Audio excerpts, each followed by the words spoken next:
24 റൗണ്ടപ്പിലേക്ക് പ്രിയ പ്രേക്ഷകർക്ക് സ്വാഗതം. ഞാൻ ഗോകുൽ രവി. വിശദമായ റിപ്പോർട്ടുകളിലേക്ക്. CPIM കോഴിക്കോട് ജില്ലാ കമ്മിറ്റിയിൽ നിന്ന് PK ദിവാകരനെ ഒഴിവാക്കിയതിൽ പ്രതിഷേധം. വടകര മണിയൂരിലാണ് പ്രവർത്തകരുടെ പ്രതിഷേധ പ്രകടനം നടന്നത്. ഷഹദ് റഹ്മാനുണ്ട് കോഴിക്കോട് നിന്ന് വിശദാംശങ്ങളുമായി. ഷഹദ്, ഈ പ്രവർത്തകരെന്ന് പറയുമ്പോൾ ഈ കമ്മിറ്റികളിലൊക്കെ അംഗങ്ങളായുള്ളവർ ഈ പ്രതിഷേധത്തിന്റെ ഭാഗമായിട്ടുണ്ടോ? PK ദിവാകരനെ കമ്മിറ്റിയിൽ നിന്ന് ഒഴിവാക്കാൻ എന്താണ് കാരണം? ആ നേതൃത്വത്തിന്റെ വിശദീകരണം അല്ലെങ്കിൽ ആ നേതൃത്വത്തിന്റെ തീരുമാനം അവിടുത്തെ പ്രവർത്തകർക്ക് ഉൾക്കൊള്ളാനാവുന്നില്ലേ? പ്രധാനമായിട്ടും ഗൂഗിൾ സൂചിപ്പിച്ചതുപോലെ തന്നെ എന്താണ് കാരണം എന്നുള്ളത് സംബന്ധിച്ച ഒരു വ്യക്തതയില്ല എന്നുള്ളതാണ് ഏറ്റവും പ്രധാനപ്പെട്ട കാര്യം. കാരണം കഴിഞ്ഞ തവണ ഈ വാർത്താ സമ്മേളനം, അതായത് ജില്ലാ സമ്മേളനത്തിന് ശേഷം വാർത്താ സമ്മേളനം ഒക്കെ വിളിക്കുന്ന ഘട്ടത്തിൽ ഈ വിഷയം ആവർത്തിച്ച് ചോദിച്ച ഘട്ടത്തിൽ നേതൃത്വത്തിന് കൃത്യമായിട്ടൊരു മറുപടി പറയാൻ സാധിച്ചിരുന്നില്ല. അതുകൊണ്ട് എന്താണ് ദിവാകരനെ ഇത്തരത്തിൽ ഈ ജില്ലാ കമ്മിറ്റിയിൽ നിന്നും ഒഴിവാക്കാനുള്ള കാരണം എന്നുള്ളതാണ് തങ്ങൾക്ക് അറിയേണ്ടത് എന്ന കാര്യമാണ് പ്രധാനമായിട്ടും CPM-ലെ ഈ വടകരയിലുള്ള മണിയൂരിലുള്ള പ്രവർത്തകർ പറയുന്നത്. ഈ ഒരു തീരുമാനം വന്നതിന് തൊട്ടു പുറകെ തന്നെ സോഷ്യൽ മീഡിയയിൽ വ്യാപകമായിട്ട് ഇതുമായി ബന്ധപ്പെട്ട പ്രചാരണങ്ങൾ ഉണ്ടായിരുന്നു, ഇതുമായി ബന്ധപ്പെട്ട ക്യാമ്പയിനിങ്ങും ഉണ്ടായിരുന്നു എന്നുള്ളതാണ്. എന്നാൽ ഇപ്പോൾ ആ ക്യാമ്പയിനിങ്ങും അല്ലെങ്കിൽ ആ പ്രതിഷേധങ്ങളും ഒക്കെ പുറത്തേക്ക് വന്നിരിക്കുകയാണ്, മറം നീക്കി പുറത്തേക്ക് വന്നിരിക്കുകയാണ് എന്ന് വേണം നമുക്ക് ഈ ഒരു ഘട്ടത്തിൽ മനസ്സിലാക്കാൻ. ഏകദേശം 50ഓളം വരുന്ന പ്രവർത്തകരാണ് രാത്രി 7 മണിയോടുകൂടി ഇത്തരത്തിൽ മുദ്രാവാക്യം വിളികളും ആയിട്ട് നിരത്തിലേക്ക് ഇറങ്ങിയിട്ടുള്ളത് എന്നുള്ളതാണ് ഏറ്റവും പ്രധാനപ്പെട്ട കാര്യം. ഏറെക്കാലമായി വടകരയിൽ CPM-ൽ നിലനിന്നിരുന്ന വിഭാഗീയത CPM ജില്ലാ സമ്മേളനത്തോടെ മറം നീക്കി പുറത്തു വരികയാണ് എന്ന് വേണം നമുക്ക് ഈ ഒരു ഘട്ടത്തിൽ ഇതിലൂടെ മനസ്സിലാക്കാൻ. ഞാൻ സൂചിപ്പിച്ചതുപോലെ തന്നെ കഴിഞ്ഞ ദിവസങ്ങളിൽ സോഷ്യൽ മീഡിയയിലൂടെ ഉയർത്തിയ പ്രതിഷേധമാണ് ഇന്ന് തെരുവിലേക്ക് വന്നത് എന്നുള്ളതാണ് ഏറ്റവും പ്രധാനപ്പെട്ട കാര്യം. ഏറെ ജനകീയ അടിത്തറയുള്ള ദിവാകരൻ മാഷെ ഒഴിവാക്കിയത് അത് തങ്ങൾക്ക് അനുകൂലിക്കാൻ സാധിക്കുകയില്ല എന്നുള്ളൊരു കാര്യമാണ് അവർ പറയുന്നത്. ആ മുദ്രാവാക്യത്തിൽ അത് വ്യക്തവുമാണ്. മറിച്ച് അതായത് ഇത്തവണ ഏരിയ കമ്മിറ്റിയിൽ ഉൾപ്പെടുത്തിയ വടകര നഗരസഭാ ചെയർപേഴ്സൺ PK ബിന്ദുവിന് ഡബിൾ പ്രൊമോഷൻ നൽകിയതാണ് പ്രവർത്തകരിൽ ഇത്തരത്തിൽ ഇത് കൂടുതൽ ചൊടിപ്പിക്കുകയും ചെയ്തിട്ടുള്ളത്. അപ്പോൾ ഈ ബിന്ദുവിനെ ഇതിൽ ഉൾപ്പെടുത്തുകയും എന്നാൽ ഇദ്ദേഹത്തെ, അതായത് നമ്മളിപ്പോൾ സൂചിപ്പിച്ചതുപോലെ തന്നെ ദിവാകരനെ ഒഴിവാക്കുകയും ചെയ്തത് എന്തിന്റെ അടിസ്ഥാനത്തിലാണ്, എന്ത് മാനദണ്ഡത്തിന്റെ അടിസ്ഥാനത്തിലാണ് എന്നുള്ളതാണ് ഏറ്റവും പ്രധാനപ്പെട്ട കാര്യമായിട്ട് ഈ പ്രവർത്തകർ അതുപോലെ തന്നെ CPM അനുകൂലികൾ ഒക്കെ തന്നെ ഉയർത്തി കാണിക്കുന്നത്. അതായത് താഴെ തട്ടിൽ ആളുകളുമായി ഇടപെടുകയും അതുപോലെ തന്നെ താഴെ തട്ടിൽ പ്രവർത്തകരുമായി ഏറ്റവും കൂടുതൽ അടുപ്പം കാത്തുസൂക്ഷിക്കുകയും ചെയ്യുന്ന ഇത്തരം നേതാക്കളെ ഒഴിവാക്കിക്കൊണ്ട് പാർട്ടി എന്താണ് ഉദ്ദേശിക്കുന്നത് എന്നതടക്കമുള്ള കാര്യങ്ങളാണ് പ്രധാനമായിട്ടും ഈ പ്രവർത്തകരും അനുകൂലികളും ഒക്കെ തന്നെ ഇന്നിപ്പോൾ ഈ മുദ്രാവാക്യം വിളികളുമായിട്ടും പ്രകടനവുമായും ഒക്കെ തന്നെ നിരത്തിലിറങ്ങിയിട്ടുള്ളത്. എന്തായാലും ഇതിന്റെ ബാക്കി അലയൊലികൾ അത് നാളെയും അടുത്ത ദിവസങ്ങളിലും ഒക്കെ ഉണ്ടാകും എന്നുള്ള കാര്യത്തിൽ യാതൊരുവിധ സംശയവുമില്ല. ഗോകുൽ, ശരി. ഷഹദ് റഹ്മാനാണ് വിവരങ്ങൾ നൽകിയ. CPM ശക്തി കേന്ദ്രമായ വടകരയിലാണ് ഇത്തരത്തിലൊരു പരസ്യ പ്രതിഷേധത്തിലേക്ക് വന്ന് PK ദിവാകരനെ ജില്ലാ കമ്മിറ്റിയിൽ നിന്ന് ഒഴിവാക്കിയ തീരുമാനമാണ് അവിടെയുള്ള പ്രവർത്തകർക്ക് ഉൾക്കൊള്ളാനാവാത്തത്. അതിൽ പരസ്യ പ്രതിഷേധത്തിലേക്ക് കൂടി അവർ പോകുന്നു. വിവാദ പരാമർശങ്ങളിൽ കുടുങ്ങി കേരളത്തിൽ നിന്നുള്ള കേന്ദ്രമന്ത്രിമാർ. കേരളത്തിനെതിരായ പരാമർശം വിവാദമായതോടെ കേന്ദ്രമന്ത്രി ജോർജ് കുര്യൻ മലക്കം മറിഞ്ഞു. പരാമർശങ്ങൾക്കെതിരെ ഭരണ പ്രതിപക്ഷ നേതാക്കൾ ഇന്നും രംഗത്തെത്തി. വിവാദ പരാമർശത്തിൽ കേന്ദ്രമന്ത്രി സുരേഷ് ഗോപിക്കെതിരെ രാജ്യസഭയിൽ നോട്ടീസ്. ഞാൻ പറഞ്ഞില്ലേ, പിന്നോക്കം നിൽക്കുന്ന സ്റ്റേറ്റുകൾക്കാണ് കൊടുക്കുന്നത്. കേരളം പിന്നോക്കമാണെന്ന് പ്രഖ്യാപിക്കൂ, അപ്പൊ കിട്ടും. ഞങ്ങൾക്ക് റോഡില്ല. എന്റെ ആഗ്രഹമാണ്, എന്റെ സ്വപ്നമാണ് ഒരു ഉന്നത കുലജാതൻ അവരുടെ ഉന്നമനത്തിന് വേണ്ടി ട്രൈബൽ മന്ത്രിയാവണം. ഈ പ്രസ്താവനകളാണ് കേന്ദ്രമന്ത്രിമാരെ കുരുക്കിലാക്കിയത്. പ്രതിഷേധം കനത്തതോടെ ജോർജ് കുര്യൻ നിലപാട് മാറ്റി. കേരള സർക്കാരിന് കൂടുതൽ വിഹിതം വേണമെങ്കിൽ ധനകാര്യ കമ്മീഷനെ സമീപിക്കണമെന്നാണ് താൻ പറഞ്ഞതെന്ന വിശദീകരണം. I stated that if the Kerala government wants more share, they should reach or request the Finance Commission to give more share. For that, some criteria are there. They have to fulfill that. Then the government of India will act accordingly. That is what I sent. കേന്ദ്രമന്ത്രിമാർക്കെതിരെ മുഖ്യമന്ത്രി പിണറായി വിജയനും പ്രതിപക്ഷ നേതാവ് VD സതീശനും രംഗത്തെത്തി. എത്രമാത്രം വിചിത്രമായ വാദഗതികളാണ് ചിലര് ഉയർത്തിയത് എന്നത് നാം കണ്ടതാണ്. എത്ര അപഹാസ്യരാവുകയാണ് അവർ തന്നെ അതിലൂടെ എന്നതും കാണേണ്ടതായിട്ടുണ്ട്. 2 കേന്ദ്രമന്ത്രിമാരുടെയും പ്രസ്താവനകൾ അപക്വമായ പ്രസ്താവനയാണ്. ഇവരുടെ കുടുംബത്തിൽ നിന്ന് തറവാട്ടിൽ നിന്ന് എടുത്തു കൊടുക്കുന്ന ഔദാര്യമാണോ സംസ്ഥാനത്തിന് കിട്ടുന്നത്? ജോർജ് കുര്യനെ സംരക്ഷിച്ച BJP സുരേഷ് ഗോപിയുടെ പരാമർശത്തിൽ വ്യക്തത വരുത്തിയില്ല. സാമ്പത്തിക രംഗത്ത് നമ്മുടെ അരാജകത്വം, നമ്മുടെ സർക്കാർ കാണിക്കുന്ന കെടുകാര്യസ്ഥത, ഇതെല്ലാം തന്നെ ചർച്ച ചെയ്യപ്പെടണം എന്നുള്ളതാണ് ഭാരതീയ ജനതാ പാർട്ടിയുടെ ആവശ്യം. ശ്രീ ജോർജ് കുര്യൻ പറഞ്ഞതിന് ഞങ്ങൾ അംഗീകരിക്കുന്നു. സുരേഷ് ഗോപി പറഞ്ഞതിൽ നിന്ന് എന്തെങ്കിലും വ്യത്യസ്തമായിട്ട് എനിക്കൊരു അഭിപ്രായം അക്കാര്യത്തെക്കുറിച്ചില്ല. സുരേഷ് ഗോപിയുടെ പരാമർശം വിശദീകരിച്ച് കുഴപ്പത്തിലാകേണ്ടെന്ന സമീപനമാണ് BJP നേതാക്കളുടേത്. 24 ഡൽഹി. കേന്ദ്ര റെയിൽ ബജറ്റിൽ കേരളത്തിനുള്ള വിഹിതം 3042 കോടി രൂപ. UPA കാലത്തേക്കാൾ 8 ഇരട്ടി എന്ന് റെയിൽവേ മന്ത്രി അശ്വിനി വൈഷ്ണവ്. ശബരി റെയിൽ പദ്ധതിയിൽ ത്രികക്ഷി കരാർ സമർപ്പിക്കാൻ സംസ്ഥാനത്തിന് നിർദ്ദേശം നൽകിയെന്നും റെയിൽവേ മന്ത്രി അറിയിച്ചു. 3042 crore rupees allocation for Kerala. If you compare it with the UPA period, this is 8 times. The total investment being done in Kerala is 15,742 crore. 35 stations are being completely redeveloped under the Amrit Station program. 2025-26 സാമ്പത്തിക വർഷത്തിൽ 3042 കോടി രൂപയാണ് railway ബജറ്റിൽ കേരളത്തിനുള്ള വിഹിതം. ആകെ 15,742 കോടി രൂപയുടെ rail വികസനം കേരളത്തിൽ നടത്തി. 35 അമൃത് സ്റ്റേഷനുകൾ 2560 കോടി രൂപയിൽ വികസിപ്പിക്കും. നിലമ്പൂർ നഞ്ചൻകോട് പദ്ധതി പുരോഗമിക്കുന്നു. ശബരി റെയിൽ പദ്ധതിക്കായി ത്രികക്ഷി കരാർ സമർപ്പിക്കാൻ സംസ്ഥാനത്തിന് നിർദ്ദേശം നൽകി. അതിതുവരെ ലഭിച്ചിട്ടില്ല എന്നും കേന്ദ്ര റെയിൽവേ മന്ത്രി. We have requested the state government to sign that tripartite between state and center and RBI. So no, they haven't yet reverted. Railway സുരക്ഷയ്ക്കായി 1.61 ലക്ഷം കോടി രൂപ ഉപയോഗിക്കും. പുതിയ 200 വന്ദേ ഭാരത് ട്രെയിനുകൾ, 100 പുതിയ അമൃത് ഭാരത് ട്രെയിനുകൾ, 50 നമോ ഭാരത് ട്രെയിനുകളും റെയിൽവേ മന്ത്രി പ്രഖ്യാപിച്ചു. വന്ദേ ഭാരത് സ്ലീപ്പർ ട്രെയിനുകളുടെ ട്രയൽ റൺ പൂർത്തിയായി. ഉടൻ തന്നെ സർവീസ് ആരംഭിക്കും. തിരക്കേറിയ പാതകളിൽ കൂടുതൽ ട്രെയിനുകൾ വരുമെന്നും അശ്വിനി വൈഷ്ണവ് അറിയിച്ചു. 24 ഡൽഹി. ലോക്സഭയിൽ പ്രധാനമന്ത്രിയെ കടന്നാക്രമിച്ച് പ്രതിപക്ഷ നേതാവ് രാഹുൽ ഗാന്ധി. പ്രധാനമന്ത്രിയെ തള്ളി ചൈനീസ് സൈന്യം ഇന്ത്യൻ മണ്ണിലുണ്ടെന്ന് കരസേനാ മേധാവി പറഞ്ഞെന്നും മോദിയെ ക്ഷണിക്കാൻ ആവശ്യപ്പെട്ട് വിദേശകാര്യമന്ത്രിയെ US-ലേക്ക് അയച്ചെന്നും രാഹുൽ ആരോപിച്ചു. പ്രസംഗത്തിൽ രാഹുലിനെതിരെ നടപടിക്ക് നീക്കം ആരംഭിച്ചു. പരാമർശങ്ങളിൽ തെളിവുകൾ നൽകിയില്ലെങ്കിൽ രാഹുലിനെതിരെ എടുക്കണമെന്ന് BJP. രാഷ്ട്രപതിയുടെ നയപ്രഖ്യാപന പ്രസംഗത്തിനുള്ള നന്ദിപ്രമേയ ചർച്ചയിൽ പ്രതിപക്ഷത്തിന്റെ ഭാഗത്തു നിന്നും ചർച്ചകൾക്ക് തുടക്കം കുറിച്ച രാഹുൽ ഗാന്ധി കടുത്ത ആരോപണങ്ങളാണ് പ്രധാനമന്ത്രിക്കെതിരെ ഉന്നയിച്ചത്. ചൈനീസ് സൈന്യം ഇന്ത്യൻ മണ്ണിൽ കടന്നു കയറിയിട്ടില്ലെന്ന പ്രധാനമന്ത്രിയുടെ വാക്കുകളെ കരസേനാ മേധാവി തന്നെ തള്ളിയെന്ന രാഹുൽ. മോദിയെ ക്ഷണിക്കാൻ ആവശ്യപ്പെട്ട വിദേശകാര്യമന്ത്രിയെ US-ലേക്ക് അയച്ചെന്നും ആരോപണം. We would not send our foreign minister to invite our prime minister to his coronation. We would not send him 3 or 4 times, please invite our prime minister. Because if we had a production system and if we were working on these technologies, the American president would come here. പരാമർശത്തിൽ എതിർപ്പുമായി parliamentary കാര്യമന്ത്രി കിരൺ റിജിജുവിന്റെ നേതൃത്വത്തിൽ ഭരണപക്ഷം രംഗത്ത് വന്നു. This is related to the relation between two countries. And he is making an unverified statement about invitation of the prime minister of our country. Is matter of our dignity. How can you make such kind of statement? He is leader of opposition, sir. Make in India പദ്ധതി പരാജയമെന്നും മഹാരാഷ്ട്ര തെരഞ്ഞെടുപ്പിൽ ക്രമക്കേട് നടന്നെന്നും ആരോപിച്ച രാഹുൽ ഭരണഘടന ഉയർത്തി ജാതി census ആവശ്യവും ഉന്നയിച്ചു. The new voters have been added mostly in the constituencies where BJP has swept. I am still not making an allegation. I am saying on the floor of the House that the Election Commission has to give the data of the Maharashtra elections to the Congress Party, to the Shiv Sena and to the NCP. Speaker Om ബിർളയെ കണ്ട കേന്ദ്രമന്ത്രി കിരൺ റിജിജു ഉന്നയിച്ച വിഷയങ്ങളിൽ തെളിവുകൾ നൽകിയില്ലെങ്കിൽ രാഹുലിനെതിരെ നടപടിയെടുക്കണമെന്ന് ആവശ്യപ്പെട്ടു. Budget സമ്മേളനത്തിന്റെ 3-ാം ദിനം സഭ ചേർന്നയുടൻ കുംഭമേള ദുരന്തത്തിൽ പ്രത്യേക ചർച്ചയാവശ്യപ്പെട്ട് പ്രതിപക്ഷം ബഹളം വെച്ച് നടുത്തളത്തിലിറങ്ങിയെങ്കിലും സ്പീക്കർ വഴങ്ങിയില്ല.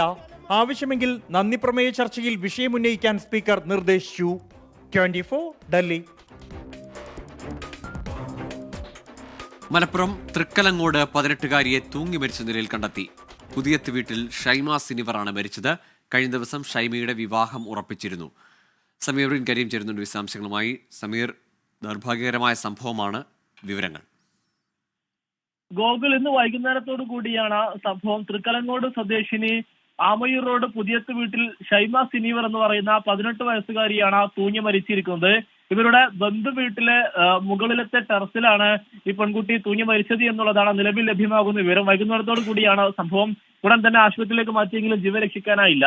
നിലവിൽ മൃതദേഹമുള്ളത് മഞ്ചേരി മെഡിക്കൽ കോളേജ് ആശുപത്രിയിലാണ്. കഴിഞ്ഞ വെള്ളിയാഴ്ച ഇവരുടെ നിക്കാഹ് എല്ലാം തന്നെ കഴിഞ്ഞിരുന്നു. ഈ പെൺകുട്ടിയുടെ ആത്മഹത്യക്ക് പിന്നാലെ ഇവരുടെ അയൽവാസിയായിരിക്കുന്ന 19 വയസ്സുള്ള സജീർ എന്ന് പറയുന്ന യുവാവും ആത്മഹത്യാ ശ്രമം നടത്തി. ഇവർ തമ്മിൽ പരിചയമുണ്ടായിരുന്നു, അയൽവാസികളാണ്.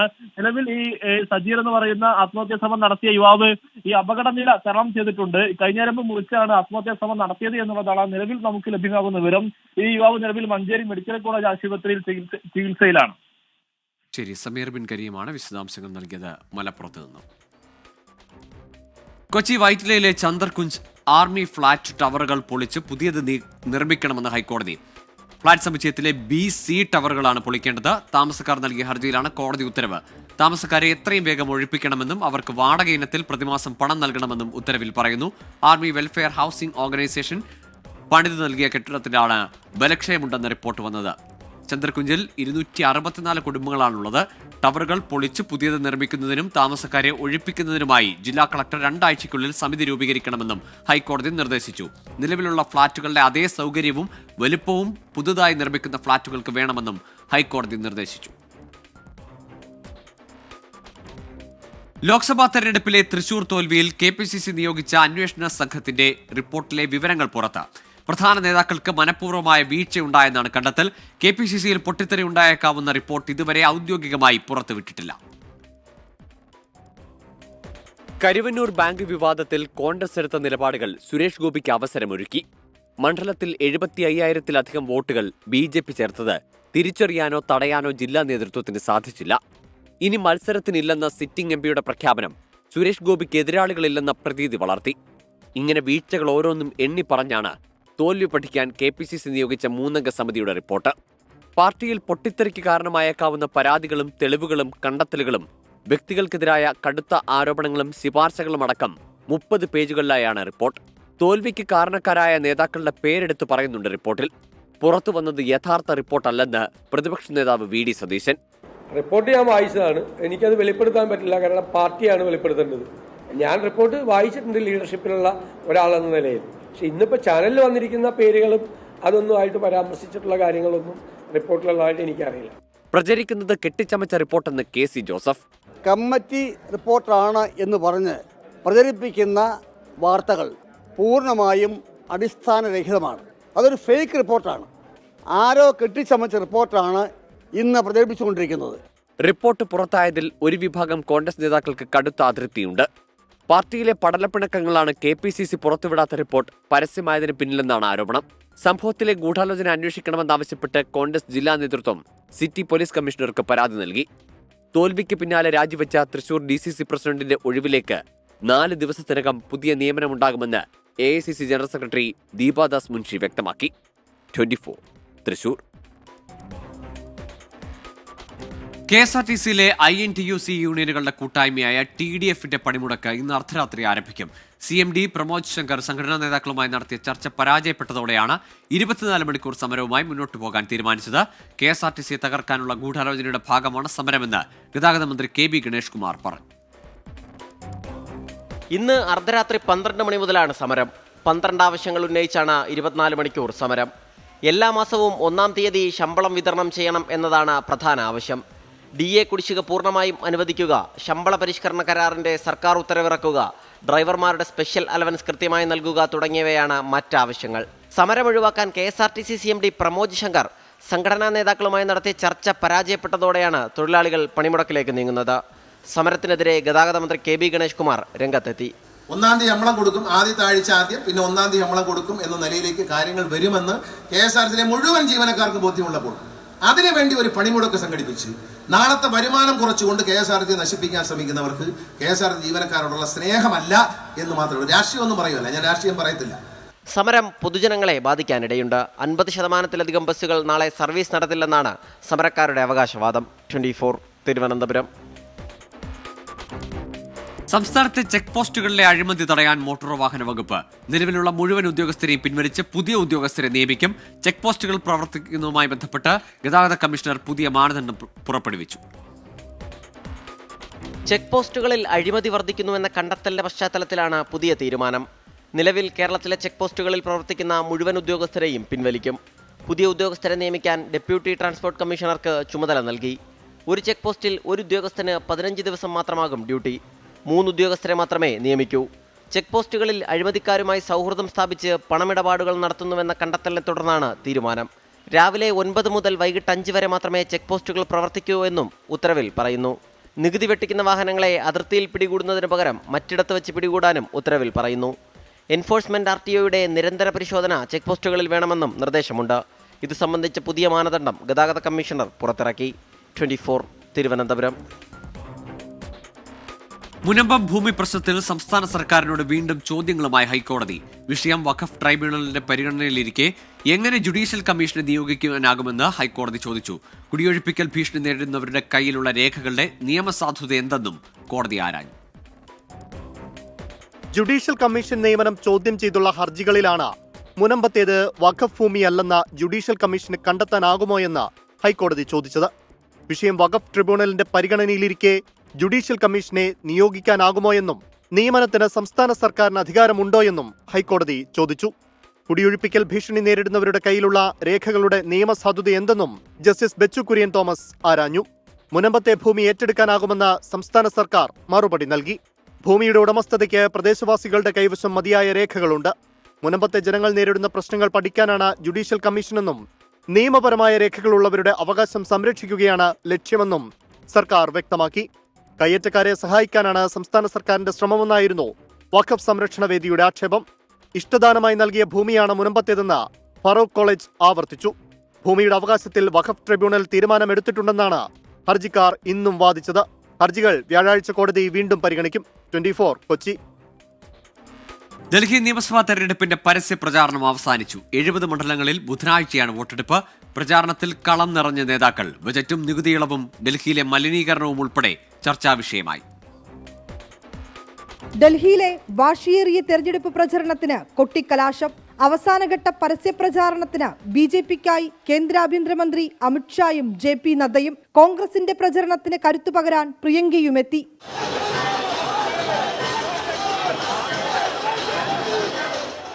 BJPക്ക് മുന്നിൽ തെരഞ്ഞെടുപ്പ് കമ്മീഷൻ പോലും കീഴടങ്ങിയെന്ന അരവിന്ദ് കെജ്രിവാളിന്റെ വിമർശനം. कि आपकी सारी फ्री की सुविधाएं बंद करके दिल्ली का सरकारी खजाना भी लूट के अपने दोस्तों को देना है. കേന്ദ്ര ബജറ്റിലെ നികുതി ഇളവ് പ്രഖ്യാപനം അനുകൂലമാകുമെന്ന പ്രതീക്ഷയിലാണ് BJP. മദ്യനയ അഴിമതിയും കെജ്രിവാളിന്റെ ആഡംബര ബംഗ്ലാവും കോൺഗ്രസും BJPയും പ്രചരണായുധമാക്കുന്നുണ്ട്. गाड़ी भी ले ली, सिक्योरिटी भी ले ली और एक बंगलो भी ले लिया. फिर एक बंगलो से इनका पेट नहीं भरा, 4 बंगलो तोड़कर 50,000 गज का शीश महल बनाने का काम किया. शीश महल സൗജന്യങ്ങൾ നൽകി 2ാം തവണയും അധികാരത്തിലെത്തിയ ആം ആദ്മി സർക്കാരിന് ഇക്കുറി അതേ തുറുപ്പുചീട്ടിൽ മറുപടി നൽകുകയാണ് കോൺഗ്രസ്. അധികാര തുടർച്ചയ്ക്ക് ആം ആദ്മി പാർട്ടി ശ്രമിക്കുമ്പോൾ അട്ടിമറിയാണ് കോൺഗ്രസിന്റെയും BJPയുടെയും ലക്ഷ്യം. വാശിയേറിയ പരസ്യ പ്രചരണം അവസാനിച്ചു. നാളെ നിശബ്ദ പ്രചരണം. ഡൽഹി ഫെബ്രുവരി 5-ന് പോളിംഗ് ബൂത്തിലേക്ക്. ഡൽഹിയിൽ നിന്ന് ക്യാമറാമാൻ ജോഗേഷ് സിംഗിനൊപ്പം വിനീത VG 24. മെക്സിക്കോയ്ക്ക് 25% ഇറക്കുമതി തീരുവ ചുമത്താനുള്ള തീരുമാനം താൽക്കാലികമായി മരവിപ്പിച്ച് US പ്രസിഡന്റ് ഡൊണാൾഡ് ട്രംപ്. 1 മാസത്തേക്ക് തീരുവ വർധന നടപ്പാക്കില്ല. മെക്സിക്കോ പ്രസിഡന്റ് ക്ലോഡിയ ഷെയിൻബോവുമായി ട്രംപ് ഫോണിൽ സംസാരിച്ചിരുന്നു. ഇതേ തുടർന്നാണ് തീരുമാനമെന്നാണ് സൂചന. ചൊവ്വാഴ്ച മുതലാണ് തീരുവ വർധന നിലവിൽ വരാനിരുന്നത്. കാനഡയുടെ തീരുവ വർധനയുമായി ബന്ധപ്പെട്ട് കനേഡിയൻ പ്രധാനമന്ത്രി ജസ്റ്റിൻ ട്രൂഡോയുമായും ട്രംപ് ചർച്ച നടത്തുമെന്നാണ് വിവരം. എറണാകുളം തിരുവാണിയൂരിലെ ഗ്ലോബൽ പബ്ലിക് സ്കൂൾ വിദ്യാർത്ഥി മിഹിർ അഹമ്മദിന്റെ മരണത്തിൽ ആത്മഹത്യാ പ്രേരണ കുറ്റം ചുമത്തും. പ്രാഥമിക അന്വേഷണത്തിൽ മിഹിർ അഹമ്മദിന് റാഗിംഗ് നേരിട്ടിട്ടുണ്ട് എന്നാണ് വിലയിരുത്തൽ. മിഹിറിന്റെ കുടുംബം നൽകിയ പരാതി ഗ്ലോബൽ പബ്ലിക് സ്കൂൾ പോലീസിനു നൽകാതെ മറച്ചുവെച്ചതായും കണ്ടെത്തൽ. കഴിഞ്ഞ ദിവസമാണ് തൃപ്പൂണിത്തുറ ഹിൽ പാലസ് പോലീസ് സ്റ്റേഷനിലെത്തി മിഹിറിന്റെ കുടുംബം മൊഴി നൽകിയത്. ഇതിന്റെ പശ്ചാത്തലത്തിലാണ് റാഗിംഗ് അടക്കമുള്ള വകുപ്പുകൾ ചുമത്താനുള്ള തീരുമാനം. നിലവിൽ അസ്വാഭാവിക മരണത്തിനാണ് കേസ് രജിസ്റ്റർ ചെയ്തിട്ടുള്ളത്. ഡിജിറ്റൽ തെളിവുകളുടെ അടിസ്ഥാനത്തിൽ ആത്മഹത്യാ പ്രേരണ കുറ്റം തെളിഞ്ഞിട്ടുണ്ട്. കുടുംബത്തിന്റെ പരാതി ഗ്ലോബൽ പബ്ലിക് സ്കൂൾ അധികൃതർ പോലീസിൽ നൽകാതെ മറച്ചുവെച്ചതായും അന്വേഷണ സംഘം കണ്ടെത്തി. ആത്മഹത്യയിൽ 2 ദിവസത്തിനകം റിപ്പോർട്ട് സമർപ്പിക്കാനാണ് മന്ത്രി പൊതുവിദ്യാഭ്യാസ ഡയറക്ടർ എസ് ഷാനവാസ് നിർദ്ദേശം നൽകിയത്. എസ് ഷാനവാസ് കാക്കനാട് ജില്ലാ വിദ്യാഭ്യാസ ഡയറക്ടറേറ്റ് ഓഫീസ് നേരിട്ടെത്തി വിവരങ്ങൾ ശേഖരിച്ചു. സ്കൂളുകളുടെ പ്രവർത്തനത്തിന് ആവശ്യമായ NOC സർട്ടിഫിക്കറ്റ് ഇരു സ്കൂളും ഹാജരാക്കിയില്ല. ഈ 2 സ്കൂളുകളോടും അതിൻ്റെ ഉത്തരവാദിത്തപ്പെട്ട ഉദ്യോഗസ്ഥരോട് പൊതുവിദ്യാഭ്യാസ വകുപ്പിൻ്റെയോ മറ്റേതെങ്കിലും വകുപ്പുകളുടെയോ NOCയുടെ അടിസ്ഥാനത്തിലാണോ ഇപ്പോൾ പ്രവർത്തിക്കുന്നത് എന്ന് ചോദിച്ചതിൽ എന്തെങ്കിലും NOC ഉള്ളതായിട്ടോ അത് ഹാജരാക്കാമെന്നോ പറയുകയുണ്ടായിട്ടില്ല. എന്നാലും പ്രാഥമികമായിട്ടുള്ള അന്വേഷണത്തിൽ മാത്രം നിൽക്കാതെ വിശദമായി അവരുടെ രേഖാമൂലം ചോദിച്ച് സംസ്ഥാന സർക്കാരിൻ്റെ NOC അവരുടെ കൈവശത്തിൽ വാലിഡ് ആയിട്ടുള്ളതുണ്ടോ എന്നുള്ള കാര്യം ഒരിക്കൽ കൂടി പരിശോധിക്കുന്നുണ്ട്. സഹപാഠികൾക്ക് മാനസികമായി ബുദ്ധിമുട്ടുണ്ടാക്കാത്ത രീതിയിൽ മൊഴിയെടുക്കാനാണ് വിദ്യാഭ്യാസ വകുപ്പിന്റെ തീരുമാനം. സംഭവത്തിൽ സാമൂഹ്യനീതി വകുപ്പിന്റെ അന്വേഷണവും ഉണ്ടാകും. 24 കൊച്ചി. മലപ്പുറം എളങ്കൂരിൽ ആത്മഹത്യ ചെയ്ത വിഷ്ണുജ ഭർത്തൃവീട്ടിൽ സമാനതകളില്ലാത്ത പീഡനങ്ങൾ അനുഭവിച്ചിരുന്നുവെന്ന് സുഹൃത്ത്. ശാരീരികമായും മാനസികമായും പ്രഭിൻ വിഷ്ണുജയെ ഉപദ്രവിച്ചിരുന്നുവെന്നാണ് സുഹൃത്തിന്റെ വെളിപ്പെടുത്തൽ. കേസിൽ ഭർത്താവായ പ്രതി പ്രഭിനെ 2 ആഴ്ചത്തേക്ക് കോടതി റിമാൻഡ് ചെയ്തു. വിഷ്ണുജയെ പ്രഭിൻ ശാരീരികമായും മാനസികമായും പീഡിപ്പിച്ചിരുന്നു. വിഷ്ണുജ പ്രശ്നങ്ങളും വിഷമങ്ങളും മറ്റാരോടെങ്കിലും ഫോണിൽ സംസാരിക്കുന്നുണ്ടോ എന്ന് പോലും പ്രഭിൻ നിരീക്ഷിച്ചു. പീഡനം സഹിക്കവയ്യാതെ വിവാഹബന്ധം വേർപെടുത്തും എന്ന് പറഞ്ഞപ്പോൾ പലരുമായും വിഷ്ണുജയ്ക്ക് ബന്ധമുണ്ടെന്ന് പറഞ്ഞു പരത്തുമെന്നും കുടുംബത്തെ അപമാനിക്കും എന്നുമാണ് പ്രഭിൻ പറഞ്ഞത്. എല്ലാം വിഷ്ണുജ പങ്കുവെച്ചത് സുഹൃത്തിനോടായിരുന്നു. ഞാൻ ജോലിയായിട്ട് ഇയാൾക്കെതിരെ എൻ്റെ ഫോണിലുള്ള എല്ലാ തെളിവും ഞാൻ ഇതാക്കും. കാരണം അയാൾ കുറേ ആരോപണങ്ങൾ പറഞ്ഞു അവൾ ഉപേക്ഷിച്ചിട്ട് പോകുമെന്ന് പറയുമ്പോൾ നിനക്ക് മറ്റു പലരോട് ബന്ധമുണ്ടെന്നുള്ള രീതിയിൽ ഞാൻ പറയും. ഞാനത് പറഞ്ഞുണ്ടാക്കും. നിന്നെ സമാധാനത്തോടെ ജീവിക്കാൻ ഞാൻ അനുവദിക്കില്ല. ഈ രീതിയിൽ നിന്റെ ഫാമിലിയെ ഞാൻ നാണം കെടുത്തു. ഈ രീതിയിൽ അവൾ ഒരുപാട് ബ്ലാക്ക്മെയിൽ ചെയ്തിട്ടുണ്ട്. വിഷ്ണുജയെ ഹോസ്റ്റലിൽ നിന്ന് വീട്ടിൽ വരാൻ അനുവദിച്ചില്ല. അച്ഛനോടും സുഹൃത്തുക്കളോടും സംസാരിക്കാൻ പോലും അനുവദിച്ചില്ല. ക്രൂരത മറ്റുള്ളവരോട് പറയുമോ എന്ന ഭയമായിരുന്നു പ്രഭിന്. അവളെ ഫോണിൽ അവൾ കുറേ കാര്യങ്ങൾ തെളിവായിട്ട് എടുത്തു വെച്ചിട്ടുണ്ടായിരുന്നു. അത് അയാൾ കളയുക ചെയ്തത് ഫോണിൽ നിന്ന്. ഇടയ്ക്കിടയ്ക്ക് അവളെ ഫോണ് റീസ്റ്റാർട്ട് അങ്ങനെ എന്തോ ചെയ്തിട്ട് അത് കളയുമായിരുന്നു. പ്രഭിനെതിരെ ജാമ്യമില്ലാ വകുപ്പുകളാണ് ചുമത്തിയിരിക്കുന്നത്. വിഷ്ണുജയുടെ ഫോൺ ശാസ്ത്രീയ പരിശോധനയ്ക്ക് കൈമാറി. ഇതിൽ നിന്ന് ലഭിക്കുന്ന തെളിവുകളും സുഹൃത്തുക്കളുടെയും ബന്ധുക്കളുടെയും മൊഴികളുടെ അടിസ്ഥാനത്തിലായിരിക്കും പോലീസ് അന്വേഷണം. ഇതിനുശേഷമാകും പ്രഭിന്റെ കുടുംബാംഗങ്ങളെ കേസിൽ പ്രതി ചേർക്കുന്നത് തീരുമാനിക്കുക. 24 മലപ്പുറം. തിരികെ വാർത്തകളിലേക്ക്. പാലക്കാട് എലപ്പുള്ളിയിൽ വൻകിട മദ്യനിർമ്മാണശാലയ്ക്ക് അനുമതി നൽകിയതിൽ ഘടകകക്ഷികൾക്കിടയിൽ അതൃപ്തി പുകയുന്നതിനിടെ LDF നേതൃയോഗം വിളിക്കാൻ ധാരണ. മദ്യനിർമ്മാണശാലയ്ക്ക് അനുമതി നൽകിയതിൽ എക്സൈസ് മന്ത്രിക്കെതിരെ ആരോപണം ഉന്നയിച്ച് പ്രതിപക്ഷ നേതാവ് വീണ്ടും രംഗത്തെത്തി. മുഖ്യമന്ത്രിയുടെ അറിവോടെ മന്ത്രി MB രാജേഷ് അഴിമതി നടത്തിയെന്ന് VD സതീശൻ ആരോപിച്ചു. മദ്യനിർമ്മാണ പ്ലാന്റിന് അനുമതി നൽകിയതിൽ ഇടതുമുന്നണിയിലെ CPI, RJD എന്നീ പാർട്ടികൾക്ക് ശക്തമായ എതിർപ്പുണ്ട്. വിഷയം മുന്നണി നേതൃത്വത്തെ അറിയിക്കാൻ CPI തയ്യാറെടുക്കുന്നു. മദ്യനിർമ്മാണ പ്ലാന്റിന് അനുമതി നൽകിയത് മുന്നണി ചർച്ച ചെയ്യണമെന്നാവശ്യപ്പെട്ട് കത്ത് നൽകാനാണ് RJDയുടെ തീരുമാനം. ഈ പശ്ചാത്തലത്തിലാണ് LDF യോഗം വിളിക്കാൻ ധാരണയായിരിക്കുന്നത്. കൺവീനർ TP രാമകൃഷ്ണനുമായി നടത്തിയ ചർച്ചയിൽ CPM ജില്ലാ സമ്മേളനം തിരക്ക് കഴിഞ്ഞാൽ യോഗം ചേരാമെന്ന് മുഖ്യമന്ത്രി സമ്മതം മൂളി. ഈ മാസം 11-ന് ജില്ലാ സമ്മേളനങ്ങൾ അവസാനിക്കൂ. അത് കഴിഞ്ഞ് യോഗം ചേരാനാണ് നേതൃതലത്തിലെ ധാരണ. 8-ന് ചേരുന്ന CPM സംസ്ഥാന സെക്രട്ടറി യോഗത്തിൽ മുന്നണി യോഗത്തിന്റെ തീയതി നിശ്ചയിച്ചേക്കും. കേന്ദ്ര ബജറ്റിലെ അവഗണനയ്ക്കെതിരായ പ്രക്ഷോഭമാകും പ്രധാന അജണ്ടയെങ്കിലും ബ്രൂവറി അടക്കമുള്ള വിഷയങ്ങൾ ചർച്ച ചെയ്യുമെന്ന് മുന്നണി കൺവീനർ TP രാമകൃഷ്ണൻ അറിയിച്ചു. ഇതിനിടെ എക്സൈസ് മന്ത്രിക്കെതിരെ ആരോപണം കടുപ്പിച്ചുകൊണ്ട് പ്രതിപക്ഷം രംഗത്തെത്തി. മദ്യനയം മാറുന്നതിന് മുമ്പ് തന്നെ ഒയാസിസ് കമ്പനിക്ക് അനുമതി നൽകിയെന്നതാണ് പുതിയ ആരോപണം. മന്ത്രി പറഞ്ഞ പച്ചക്കള്ളം IOCയിൽ കേന്ദ്ര ഗവൺമെൻറ്റിൻ്റെ അംഗീകാരമായിട്ടാണ് ഈ കമ്പനി വന്നത്. അതുകൊണ്ടാണ് അവർക്ക് കൊടുത്തതെന്ന്. കേന്ദ്ര ഗവൺമെൻറ്റിൻ്റെ അംഗീകാരവും IOCയുടെ അംഗീകാരവും കിട്ടുന്നതിന് മുമ്പ് ഈ കമ്പനി ഇങ്ങോട്ട് ക്ഷണിച്ചുകൊണ്ട് വന്നു. ഇവർക്ക് വേണ്ടി മദ്യനയം മാറ്റി എഴുതി. കമ്പനി എക്സൈസ് മന്ത്രി മുഖ്യമന്ത്രിയുടെ അറിവോടുകൂടി എക്സൈസ് മന്ത്രിയായിട്ട് അതിന് ഇടനിലക്കാരുമുണ്ട്. 24 തിരുവനന്തപുരം. കൂത്താട്ടുകുളം നഗരസഭയിലെ രാഷ്ട്രീയ നാടകങ്ങൾക്ക് അറുതിയില്ല. CPIM കൗൺസിലറായ കലാരാജുവിനെ തട്ടിക്കൊണ്ടുപോയ വിഷയത്തിൽ കൗൺസിൽ യോഗത്തിൽ ഭരണ പ്രതിപക്ഷ തർക്കം. ചെയർപേഴ്സണെതിരെ പ്രതിഷേധിച്ച പ്രതിപക്ഷ കൗൺസിലർമാർക്കൊപ്പം കലാരാജുവും കുത്തിയിരുന്നു. കലാരാജുവിനെ തട്ടിക്കൊണ്ടുപോയ വിഷയത്തിൽ നഗരസഭാ അധ്യക്ഷയുടെ വാഹനം പോലീസ് കസ്റ്റഡിയിലെടുത്തത് ചർച്ച ചെയ്യണമെന്നായിരുന്നു UDFന്റെ അടിയന്തര പ്രമേയം. ആവശ്യം ഭരണസമിതി തള്ളിയതോടെ പ്രതിഷേധം. LDF ഭരണസമിതിക്കെതിരെ കലാരാജുവും മുദ്രാവാക്യം വിളിച്ചു. നിങ്ങൾക്കെതിരെ പ്രതിഷേധം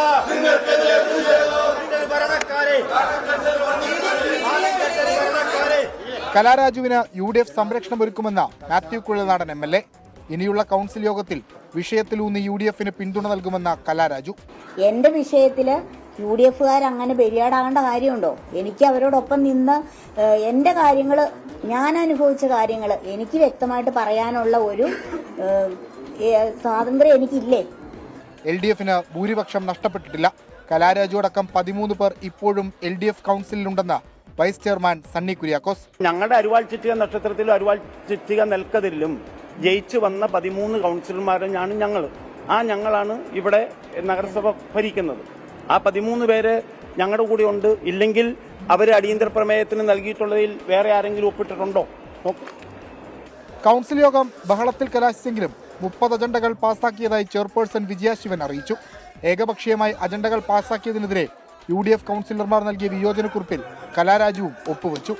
കൗൺസിൽ യോഗത്തിനിടെ സ്ത്രീവിരുദ്ധ പരാമർശം നടത്തിയ UDF കൗൺസിലർ ബോബൻ വർഗീസിനെതിരെ കൂത്താട്ടുകുളം നഗരസഭാ ചെയർപേഴ്സൺ വിജയ ശിവൻ പോലീസിൽ പരാതി നൽകി. 24 കൊച്ചി. എറണാകുളത്ത് CSR ഫണ്ടിന്റെ പേരിൽ നടന്ന തട്ടിപ്പിന്റെ അന്വേഷണം ക്രൈംബ്രാഞ്ചിന് കൈമാറും. പ്രതി അനന്തു കൃഷ്ണൻ 500 കോടി രൂപയുടെ തട്ടിപ്പ് നടത്തിയെന്നാണ് പ്രാഥമിക വിവരം. പറവൂരിൽ മാത്രം 1000-ലധികം പേർ തട്ടിപ്പിനിരയായിട്ടുണ്ട്. എറണാകുളം ജില്ലയിലെ മൂവാറ്റുപുഴം, പോത്താനിക്കാട്, കോതമംഗലം പോലീസ് സ്റ്റേഷനുകളിലാണ് കേസ് രജിസ്റ്റർ ചെയ്തിരിക്കുന്നത്. സംസ്ഥാനത്തുടനീളം പരാതിക്കാരുണ്ട്. പ്രതി അനന്തുകൃഷ്ണന്റെ 4 കടലാസ് കമ്പനികളുടെ അക്കൗണ്ടിൽ 500 കോടി എത്തിയെന്നാണ് പ്രാഥമിക വിലയിരുത്തൽ. ഈ പശ്ചാത്തലത്തിലാണ് കേസ് ക്രൈംബ്രാഞ്ചിന് കൈമാറുന്നത്. പോലീസിന്റെ പ്രാഥമിക അന്വേഷണത്തിന് ശേഷമാകും ക്രൈംബ്രാഞ്ച് സംഘം കേസ് ഏറ്റെടുക്കുക. മൂവാറ്റുപുഴയിലെ കേസിൽ പ്രതി അനന്തുകൃഷ്ണനെ കസ്റ്റഡിയിൽ വാങ്ങും. അന്വേഷണ സംഘം 5 ദിവസത്തെ കസ്റ്റഡി അപേക്ഷ സമർപ്പിച്ചിട്ടുണ്ട്. ഇയാളുടെ രാഷ്ട്രീയ ബന്ധം പരിശോധിച്ചു വരികയാണെന്നും അന്വേഷണ സംഘം അറിയിച്ചു. വിഷ്ണു സുരേഷ്, 24 കൊച്ചി. മലയാളിയുടെ ആഗോള ശൃംഖലയായ 24 കണക്റ്റും ചിറ്റിലപ്പള്ളി ഫൗണ്ടേഷനും ചേർന്ന് നടത്തുന്ന ഭവന നിർമ്മാണ പദ്ധതിയിൽ ആലപ്പുഴ ജില്ലയിലെ 7ാമത്തെ വീടിന്റെ കല്ലിടിയിൽ ചടങ്ങ് നടന്നു. മാവേലിക്കര താലൂക്കിൽ തെക്കേക്കര പഞ്ചായത്തിൽ ശശികല ബിജു ദമ്പതികൾക്കാണ് വീട് നിർമ്മിച്ചു നൽകുന്നത്. സ്വന്തമായി വീടില്ലാതിരുന്ന ശശികലയ്ക്കും ബിജുവിനും 2 മക്കൾക്കും അവരുടെ അവസ്ഥ ബോധ്യപ്പെട്ട ആശ്വാസത്തണൽ ഒരുക്കുകയാണ് ചിറ്റിലപ്പള്ളി ഫൗണ്ടേഷനും 24 കണക്റ്റും. കുടുംബത്തിന്റെ പേരിലുണ്ടായിരുന്ന 4 സെന്റ് ഭൂമിയിലാണ് വീട് നിർമ്മാണം. ശശികലയും ഭർത്താവ് ബിജുവും ചേർന്ന വീടിന് തറക്കല്ലിട്ടു.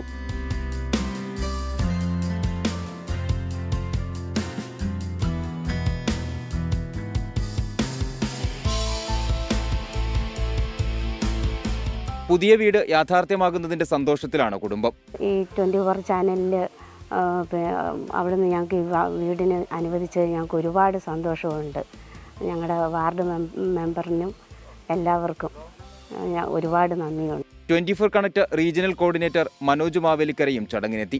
ഭവനരഹിതർക്ക് വീട് വെച്ച് നൽകുന്ന 24 കണക്റ്റിന്റെ പദ്ധതിക്ക് തെക്കേക്കര പഞ്ചായത്ത് പ്രസിഡന്റ് ഡോക്ടർ മോഹൻകുമാറും പഞ്ചായത്ത് 9ാം വാർഡംഗം ജോൺ വർഗീസും ആശംസകൾ നേർന്നു. ന്യൂസ് 24നോടും അതുപോലെ തന്നെ ചിറ്റിലപ്പള്ളി ഫൗണ്ടേഷനോടുള്ള ഗ്രാമപഞ്ചായത്തിൻ്റെ എല്ലാവിധ നന്ദിയും കടപ്പാടും അറിയിക്കുന്നു. എൻ്റെ വാർഡിലെ ഏറ്റവും നിർദ്ധരായ കുടുംബമായിരുന്നു ശശികല കുടുംബം. ആ കുടുംബത്തിന് 24 ചാനൽ ഇങ്ങനെ ഒരു വീടിൻ്റെ നിർമ്മാണത്തിന് വേണ്ടിയുള്ള സഹായം ചെയ്തതിൽ വാർഡ് മെമ്പർ എന്ന നിലയിൽ അധികമായ സന്തോഷവും പ്രത്യേകിച്ച് ഈ ഫൗണ്ടേഷനോടുള്ള നന്ദിയും കടപ്പാടും അറിയിച്ചുകൊള്ളുന്നു. ചിറ്റിലപ്പള്ളി ഫൗണ്ടേഷനും 24 കണക്റ്റും ചേർന്ന ഭവനരഹിതരായ 100 പേർക്കാണ് വീട് വെച്ച് നൽകുന്നത്. ഭവനരഹിതരായ കുടുംബങ്ങൾക്ക് കരുതലിന്റെ കൈത്താങ്ങ്. 24 ആലപ്പുഴ.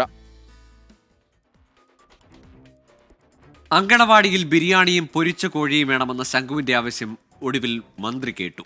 അങ്കണവാടിയിലെ ഭക്ഷണ മെനു പരിഷ്കരിക്കുമെന്ന് മന്ത്രി വീണ ജോർജിന്റെ ഉറപ്പ്. മന്ത്രിക്കും 24നും ശംഖു എന്ന 3 വയസ്സുകാരൻ നന്ദി പറഞ്ഞു. 24ലൂടെയാണ് ശംഖുവിന്റെ വാക്കുകൾ മന്ത്രിയുടെ ശ്രദ്ധയിൽപ്പെട്ടത്. എവിടെ? അംഗനവാടിയിൽ എന്തോ വേണ്ടേ? ഉപ്പുമാവ് മാറ്റിട്ട്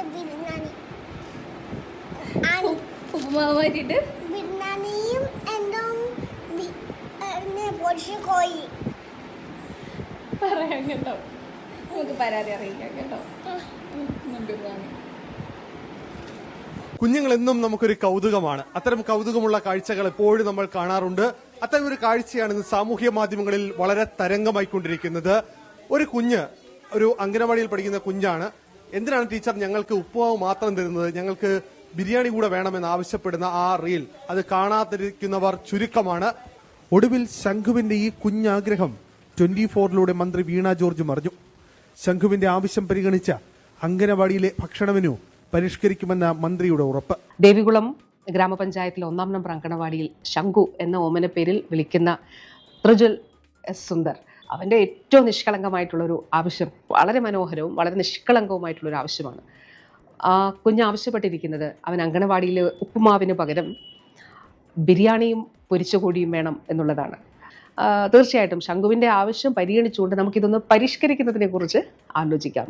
ശംഖു മോൻ ഉൾപ്പെടെയുള്ള എല്ലാ കുഞ്ഞുങ്ങളോടും പറയാനായിട്ട് ആഗ്രഹിക്കുകയാണ്. ശംഖുവിനെയും അമ്മയെയും അംഗനവാടി ജീവനക്കാരെയും മന്ത്രി പ്രശംസിച്ചു. മന്ത്രി വീണ ജോർജിന്റെ ഉറപ്പിന് പിന്നാലെ സന്തോഷം പങ്കിട്ട ശംഖു വീണ്ടും 24 ക്യാമറയ്ക്ക് മുന്നിലെത്തി.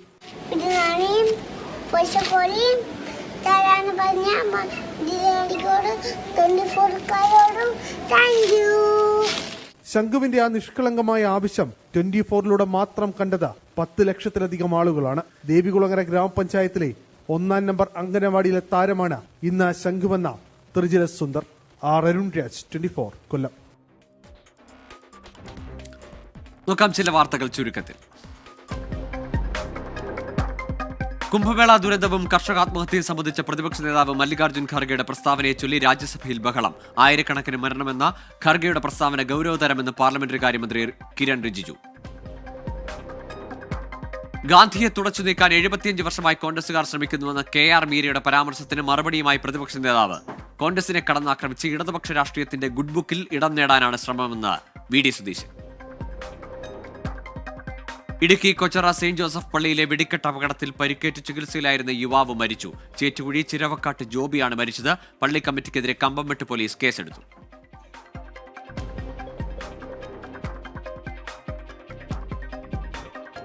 തിരുവനന്തപുരം മഞ്ചിയൂരിൽ റോഡ് അടച്ചുള്ള CPIM സമ്മേളനത്തിൽ വാഹനം ഹാജരാക്കണമെന്ന പോലീസ് നോട്ടീസിനെതിരെ KPSC ഹൈക്കോടതിയിൽ. പോലീസ് നടപടിക്ക് താൽക്കാലികമായി സ്റ്റേ ചെയ്ത ഹൈക്കോടതി സർക്കാരിനോട് വിശദീകരണം തേടി.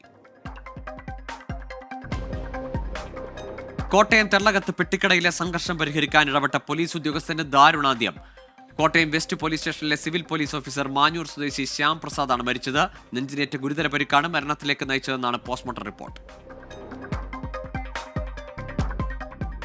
പത്തനംതിട്ട അടൂരിൽ സ്വയം മുറിവേൽപ്പിച്ച യുവാവ് പരിഭ്രാന്തി പരത്തി. KSRTC ബസ്സിനുള്ളിലും വഴിയാത്രക്കാരോടും ഇയാൾ അതിക്രമം കാട്ടി. നാട്ടുകാരുടെ സഹായത്തോടെ പോലീസ് യുവാവിനെ കീഴ്പ്പെടുത്തി ആശുപത്രിയിലേക്ക് മാറ്റി. തിരുവനന്തപുരം വെഞ്ഞാറമൂട്ടിൽ യുവതിയെ ടെറസിൽ തൂങ്ങി മരിച്ച നിലയിൽ കണ്ടെത്തി. മരിച്ചത് മുക്കുന്നൂർ സ്വദേശി പ്രവീണയെ ചിലർ ശല്യപ്പെടുത്തിയിരുന്നതായി കുടുംബം പോലീസിൽ പരാതി നൽകിയിരുന്നു. ഇന്ത്യൻ ക്രിക്കറ്റ് താരം സഞ്ജു സാംസണ് പരിക്ക്. ഇംഗ്ലണ്ടിനെതിരായ മുംബൈ 2020-ക്കിടെയാണ് സഞ്ജുവിന്റെ കൈവിരലിന് പൊട്ടലുണ്ടായത്. മുംബൈയിൽ നടത്തിയ പരിശോധനയിൽ താരത്തിന് 3 ആഴ്ചത്തെ പൂർണ്ണ വിശ്രമം നിർദ്ദേശിച്ചിട്ടുണ്ട്. ആകെ 6 ആഴ്ചകളോളം കളത്തിന് പുറത്തിരിക്കേണ്ടി വരുമെന്നും റിപ്പോർട്ടുകളുണ്ട്. ഇതോടെ രഞ്ജി ട്രോഫി ക്വാർട്ടറിൽ സഞ്ജുവിന് കേരളത്തിനായി കളിക്കാനാവില്ല. താരത്തിന്റെ IPL ഒരുക്കങ്ങളെയും പരിക്ക് ബാധിക്കും.